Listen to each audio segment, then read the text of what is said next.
Welcome, lovely listeners, to the Stories, Fables, Ghostly Tales podcast. It's Valentine's week, and I have two creepy tales to tantalize you with. Our first story is titled Wages of Sin by P.F McGrail, where an immortal discovers love. But to what end? And our second story, Some Smells Shouldn't Be Ignored, by P.Oxford, explores why it's so important to investigate those smells. Could be a dead rat, right? Speaking of smells, I'm currently drinking some New York breakfast tea, and it's delicious. I just want to read the description for you because I never knew tea could be so exotic. It says here, a contemporary masterpiece, evocative of the sparkling city that never sleeps. This extraordinary black tea is an inviting, whole-leaf Assam blended with rich and malty sweetness. A tea to savor from morning till far into the night. Whoever wrote this really loves their tea, and I thought I loved my tea. This person definitely loves their tea. But yes, it is delicious and all of those things. Now, grab your own hot beverage, hopefully a tea, and turn the lights off, the sound up, and get ready to hear where love leads us.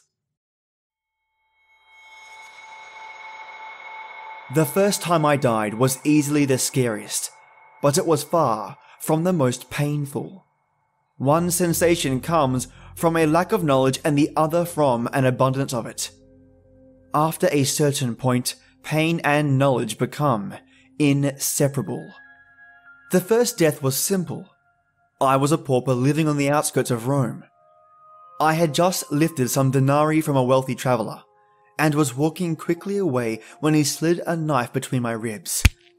I had lived a poor man's life, died a poor man's death, and was forgotten by the world the next day. The pauper's grave was easy enough to rip apart. I tore through the dirt with surprising ease, emerging in the daylight to find the world had decided to keep me in mind after all. I had no idea what made me able to rise up. Imagine my shock to find that 5 years had passed.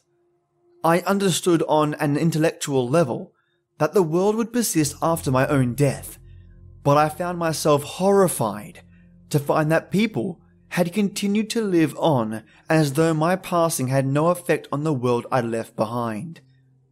No one really accepts the fact that their own death will ultimately leave the universe unmarred. Revenge consumed my mind in those early years. There was nothing left of my old life, so I was determined to find the man who had taken it from me. After 3 years of fruitless searching, I came to the realization that he had tricked me. My thirst for vengeance had prevented me from being happy. Even after my resurrection, the man had managed to continue to steal my life. I hated myself for it, but began the slow process of letting the pain go. It took me a year to make real progress. I understood that there must be some meaning to my life if my death wasn't permanent. So I searched for the purpose beyond my baser instincts. For the first time, I started to believe that there was one. I actually came to forgive my killer. I encountered him by chance 9 years after he'd first stabbed me. My inner peace did nothing to stop my desire to hurt him though, and I was surprised to find myself attacking him almost immediately. I didn't care if I got caught. I just wanted him dead. After I pulled his own knife from his bag, he never had a chance. I stood over his bloody corpse, chest heaving, and assumed that someone would tackle me and drag me to a pauper's cell. No one did. I was free to live my life as I saw fit. I was horrified to find that I was none the happier. The man's last laugh was giving me exactly what I wanted. All it did was prove that my pursuit had been a waste from the beginning, and so I learned to be alone. I don't mean that I simply existed in solitude.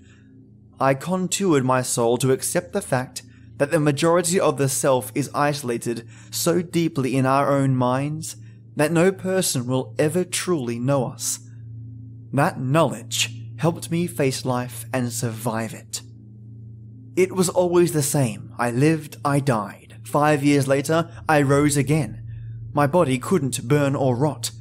Wherever it had been left, it was reanimated with renewed vigor. Each new rising was accompanied by a short burst of strength which allowed me to escape my tomb. The strength always faded when I was free, and then I began life anew. I embraced my solitude, which was occasionally physical and perpetually spiritual, as a talisman rather than a burden. Everyone you've ever loved will die one day. You haven't accepted that. No one has. We need to deny death if we want to live life. I just haven't had that luxury.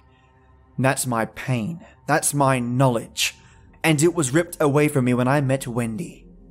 Attending lectures was a habit that I developed around the 18th century. I could be close enough to a large group of people to feel the humanity around me, but remained anonymous enough to prevent anyone caring about me. Loving someone means making yourself vulnerable. It's not that it comes with the territory. The two concepts are simply one and the same. I had remained blissfully unloved, yet still able to feel the flow of humanity. The speaker at these lectures connected with each listening individual, but there was no reciprocation needed. In 2003, Wendy was a college senior who was heading up a trip to Rwanda to dig wells for drinking. I listened to her lecture and thought I'd be ill. Over time, I had learned to pursue only prostitutes. They were the most honest people I'd ever met. They knew value and boundary like no other. I didn't understand why Wendy made me ill. I just knew I had to talk to her. I searched centuries worth of memory to find a way to introduce myself in a way that was charming but not pushy, intellectual without arrogance. I wanted to impress her without seeming like I needed to impress her. I approached her after the lecture. Hi. Her smile made me feel sick again. I'll be honest, most people would have called her a 6, maybe a 7 on a good day. She was extra curvy and rarely wore makeup. Her Midwestern twang made the occasional word hard to understand. If Wendy had an opinion, she made it known, and it was usually about remembering the forgotten people of the planet. Maybe that's what got to me. I didn't think of myself as forgotten until she remembered everything about me. It scared me that she knew exactly what I was thinking when so little was said. Wendy had a light in her eyes that eluded written explanation. She gave me the things I was missing without having to say what she was doing. There's a million bullshit sayings about, you know you're in love when... I've dismissed everyone with a casual flourish, bred from several lifetimes of cynicism. It petrified me to see how easily Wendy broke that shell. I thought it impenetrable, but she overcame my defenses without even trying. I was flabbergasted to find that the layers of solitude I'd thought so strong were in fact almost nothing. Nothing at all. Love is when you find someone you never knew you needed to survive.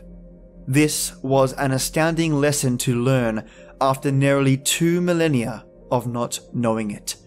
It's terrifying. The blind man who gains sight will spend the rest of his years fearing for his eyes. When she said, yes, the look on her face told me that she was even more vulnerable to me than I was to her. In 2007, I was crossing the street. I looked left. The driver looked right, and I died at the scene. As I lay gasping in the dirt, I already knew it was 2012. When I had regained my breath, I stood up, brushed the grime off the formal suit that had been selected for my burial, and quickly walked across the grass. As I exited, I gave an awkward smile to the slack-jawed funeral attendees under the large tent. I'd learned long ago that confronting people who had known me before I died was a bad idea. Eventually, I realized it was best to move on entirely with a clean slate. Things were different this time. I was different. She had made me weak. I first saw her in a coffee shop. She'd aged 10 years in 5, and that light was now dim. I'm ashamed to say, that made me feel good about myself. I had planned a delayed reintroduction, but once I saw her, it was far too late. My legs worked on their own accord as I approached the front door. She looked up, and the light grew. I nearly tripped over my own feet when I saw it. She stood up, held out her arms, and embraced a stranger. She kissed him, and she meant it. My feet, still acting independently of my mind, quickly carried me away from the carnage. I'm good at making connections. Sometimes those connections are, by necessity, dark. We all need evil things at some point in our lives. We simply learn to adjust our perspectives until we're able to see in the shadows. Then, they don't seem so dark. The cat is a monster to every mouse, and the farmer will cause more death than any army, but everyone finds a way to sleep at night. I didn't know I needed Wendy before I'd met her. That was the only reason I had survived. But the thought of wanting her now and not being able to have her was perpetual pain. Death is the salve of the drowning man, but it's a cure I can never embrace. I had to have her back. Wendy would never know that her boyfriend had been murdered. There are people who are very, very good at what they do. It's amazing how much of their souls they will sell for a little cash. In that way, at least, they're indistinguishable from the rest of humanity. I felt obligated to watch it happen. If you ever expect other people to live by the choices you make, but cannot face them yourself, rest assured that you made the wrong choice. I got sick again and she stepped out of her apartment. The years and stress had signed their name in creases and bags on her face. Yes, but the way her hair bobbed as she walked down the stairs, the current of wind catching in her sundress, the way I knew she smelled like grapefruit and lavender from across the street. It all served to turn my stomach and spin my head. I had to be with her. If the solace of death was an option for me, I might have taken it.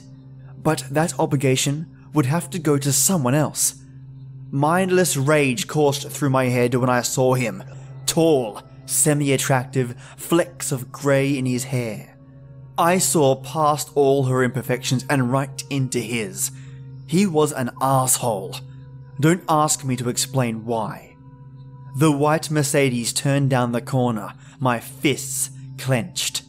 Life can turn on a dime, folks, and your bill is often paid on a stranger's fare. The car was only going about 40, but that was enough. He closed the gap on them in a space of time that seemed both eternal and infinitesimally small. She looked up at him for the last time, and I saw the light on her face. I was about to turn it off. Wendy's light. Me. I had not wanted to believe that she could heal from me. But she had. She had. She had. We tend to assume that healing means we stop hurting, but they are often opposing ideas. That's the dime. Here's the turn. It was too late to call off the car. I sprinted across the street, pulse racing, mouth screaming, tears streaming, snot spilling. I knew there was noise, but I couldn't hear a thing.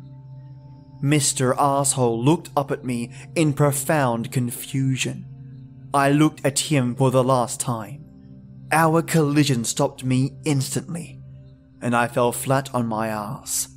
He tumbled between two parked cars and landed harmlessly on the lawn. I looked stupidly behind me, vaguely realizing that the Mercedes logo was at eye level. I woke up today in 2017. Every part of me wants to see Wendy.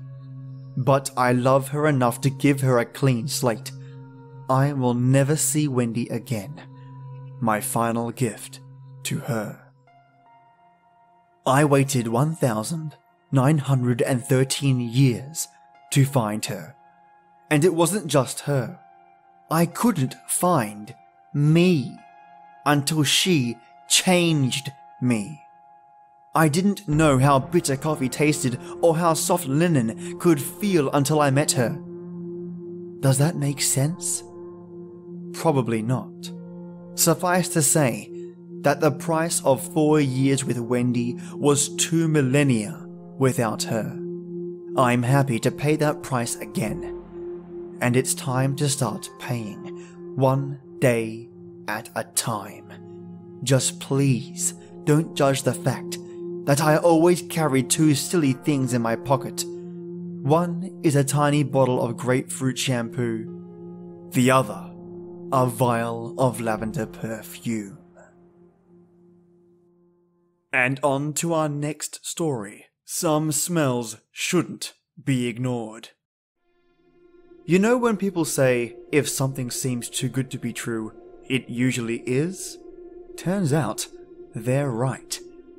I recently moved in with my boyfriend. He has a beautiful flat in an old building. It's a penthouse and everything. We hadn't been together that long, but I knew from the first time I met him that he was the one. We'd be together till death do us part, if it was up to me at least. At the beginning of the relationship, I wasn't sure if he felt the same way. He was always a bit distant, always referring to me as babe, honey, or some other nickname, but never calling me by name. According to John Tucker Must Die, a movie filled to the brim with advice for life, this is a clear way of knowing that a guy is two-timing you. I'm sure he was seeing multiple girls at the beginning, but that was okay. It's the 21st century after all, but that's not what this story is about. When he asked me to move in with him, I was thrilled. I had been living in a crappy flat share with 6 other people and owned no furniture. Packing up my stuff was easy, and his apartment was a dream. I had only been there 2 or 3 times before I moved in. For some reason, he always seemed to prefer staying at my place. Maybe it made him feel young. Who knows? Cal worked a lot, so I would spend the days alone in the flat. I'm a painter, and Cal was very supportive of my art. He told me I could use the spare bedroom as an atelier, and he even convinced me to quit my waitressing job so I could dedicate all my time to my art. I loved him so much. The first days in the flat, as I was setting up the atelier, I heard sounds coming from the wall.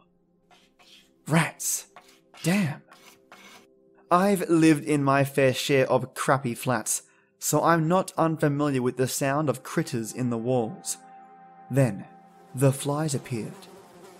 I was taking a break from painting, sitting on the floor of the atelier, eating a slice of pizza, trying to figure out what my latest art piece was missing. A fat fly landed on my pizza. I shook it angrily. Another fat fly was buzzing right next to it. I looked around the room. There were at least 5 flies there.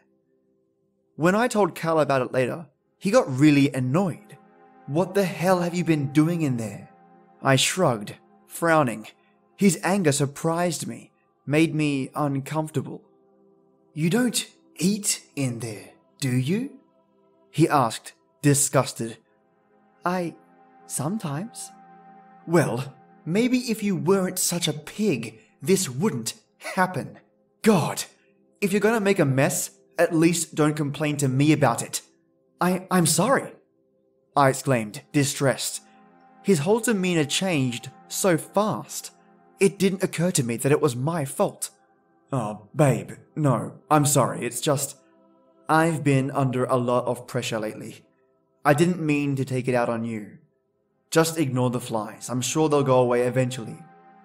The next day, there were even more flies. I didn't say anything to Cal. I was too worried about his reaction. There was also a strange smell in the room, though. I was sincerely worried that I had accidentally dropped food somewhere, so I cleaned the whole room. Didn't make a difference. I had left the window wide open since I moved in.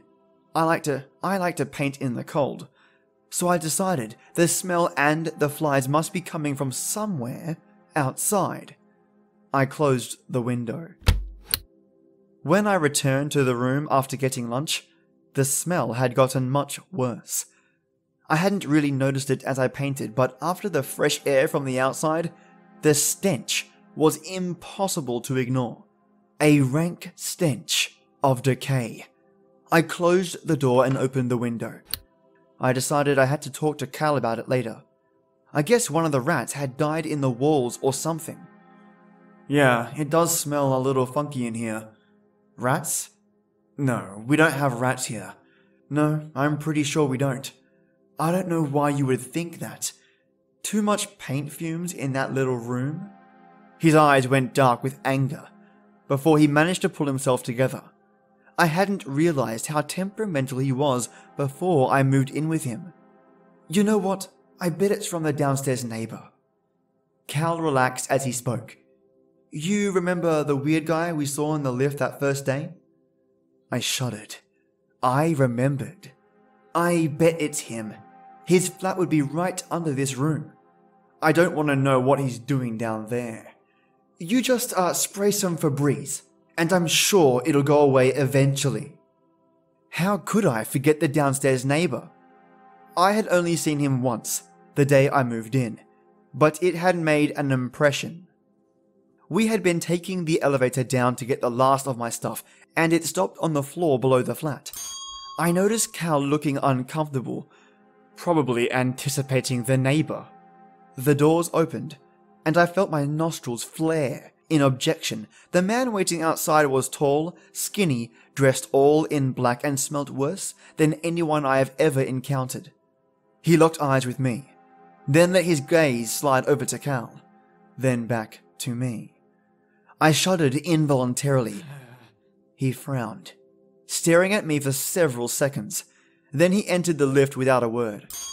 We rode down in silence. Every time I took that elevator, I worried that I'd run into him. I tried not to think about what he could be doing in that flat to cause a smell like this one floor up. The next day there were more flies, and the smell was even stronger. I called Cal at work. You're exaggerating, it can't be that bad. Just get some Febreze and get over it. And don't disturb me at work unless it's actually important. If there is a rat there, the smell will go away eventually. Don't be such a damn princess. I didn't really want to press the issue. He seemed to be really stressed. I just kept the door closed and the window open, spraying the whole room with Febreze like he told me to. I spent the day sketching outside instead, not able to take the smell. The smell only got worse. I wanted to paint, but I couldn't stand being in that room. I was probably being a bit of a princess, but Cal didn't have to work in that smell. I thought about the sounds I'd heard the first days. To me, that had sounded like some damn big rats. One of those dying in my wall could definitely stink up a room. But maybe Cal was right after all. Maybe it was the downstairs neighbor. I figured I had to talk to that weird guy. At least I'd give it a shot. After talking myself up, I went to ring his doorbell. As the door cracked open, the smell of stale sweat and cat piss rolled over me. I almost staggered backwards. He opened the door just as much as the security chain would allow. Excuse me, sir. I live right upstairs. I just moved in with... I cut myself off as I saw him start to slowly close the door. Sorry, I'll be fast. It's just a bit awkward, but there's kind of a smell in our flat. His eyes went wide, but he didn't say anything. He just stood there, staring at me. The door stopped moving. My boyfriend suggested that maybe you... I faltered. His gaze didn't waver for a moment. I stood there for 10 seconds, considering whether I should run. In the end, my social conditioning to not be rude took over. I tried again. There was a bit of a weird smell in our apartment, and my boyfriend suggested that you might know something about it. His face contorted into a frown. He still didn't say anything. I mean, I don't know. I was flailing. Do you know if there are rats in the building? I finished, defeated. He smiled. No rats. Cats. Okay, well, bye then. I turned, walking quickly down the hall. The door slammed shut behind me. I heard it open again. Lady? Maybe you shouldn't be here, lady. He called after me. I turned, only to see his door slam shut for the second time. I continued walking, thoroughly unsettled. The door opened again. I didn't turn around, just started walking faster. Maybe not so safe, lady, with rats. I shuddered, frantically pressing the elevator button over and over. I heard the door click shut behind me. I sighed in relief. I swore to never talk to that guy again. Whatever the hell he was doing, to make our beautiful flat smell like death, I didn't want to know. Back in the apartment, the stench had started to spread into the living room. I realized I was scared that Cal would get mad. I knew he thought I had messed something up in the atelier. The idea that I was scared of his reaction unsettled me. He was the love of my life, after all. I decided I was nervous because I wanted him to be happy, that I didn't want him to be stressed about anything. I decided I wasn't scared of him. I loved him after all. As I went over our relationship in my head, it hit me that the smell here was completely different from the downstairs apartment. There, it smelled like stale sweat and old cat piss. Here, it smelled like death. No rats my ass, I mumbled. I knew a fat rat in the wall was the only explanation. I figured it was time to call an exterminator. I briefly considered calling Cal to see if he minded, but he had been so mad the last time I called him at work. He thought I was being a princess. I decided I'd just do this on my own, dipping into the little money I had left. I couldn't paint in a room like that. I was a grown woman who could handle her own problems. I called an exterminator. He referred me to a guy that specializes in getting dead rats out of walls. Apparently, that's a thing. Lucky for me, he had a cancellation, so he could come right over. So damn lucky for me. Yeah, you've had a dead rat. Probably several. You know, this happens sometimes when people put out rat poison. Their nest is probably in your wall, and they crawled back there to die. Don't worry, I'll take care of it. I have to cut a hole in the wall, though. Is that okay? I frowned, thinking Cal would get mad, but he never goes into the atelier. I figured I could just put a canvas in front of the hole and get it fixed. But don't worry, hon. With those exposed bricks, it's really easy to patch it back up. Just slap on some mortar and chuck the bricks back in place. Anyone could do it. You wouldn't be able to tell at all. I told him to go ahead.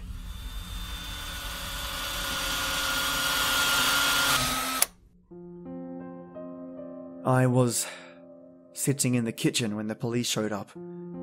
I was sitting in the interrogation room when they told me about the dead body they found behind the wall. I was sitting in the lawyer's office when they told me it was the remains of Cal's previous girlfriend.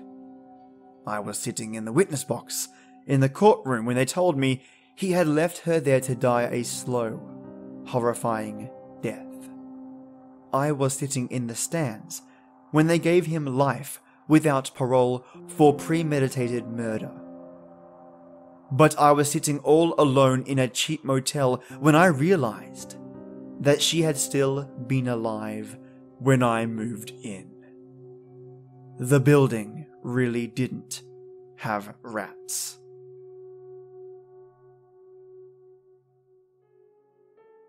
So, our first story sees an immortal discovering love, losing that love, and then never ever ceasing to find it once more. It seems that they're doomed to hunt for Wendy's love forever. But luckily, they have all the time in the world. And our second story really hits home when it comes to that question. Is it a rat? Is it a cat? It's a dead woman. That's gonna be one exterminator call that you're not gonna forget. Yeesh. And no, it couldn't have gotten any worse. But I hope you enjoyed these two creepy stories, and if you want to read more of these kinds of stories, check out Love, Death, and Other Inconveniences in the Amazon store. The link to this book and its brilliant authors are in the episode notes. And tomorrow, you brilliant listeners, I've got a Valentine's episode special just for your ears. So join me tomorrow for a great time. And on that note, this is the place where stories live, and you tale-tellers come to listen. Enjoy your day or night, and join me every weekday for our creepy tradition. And as always, till next time.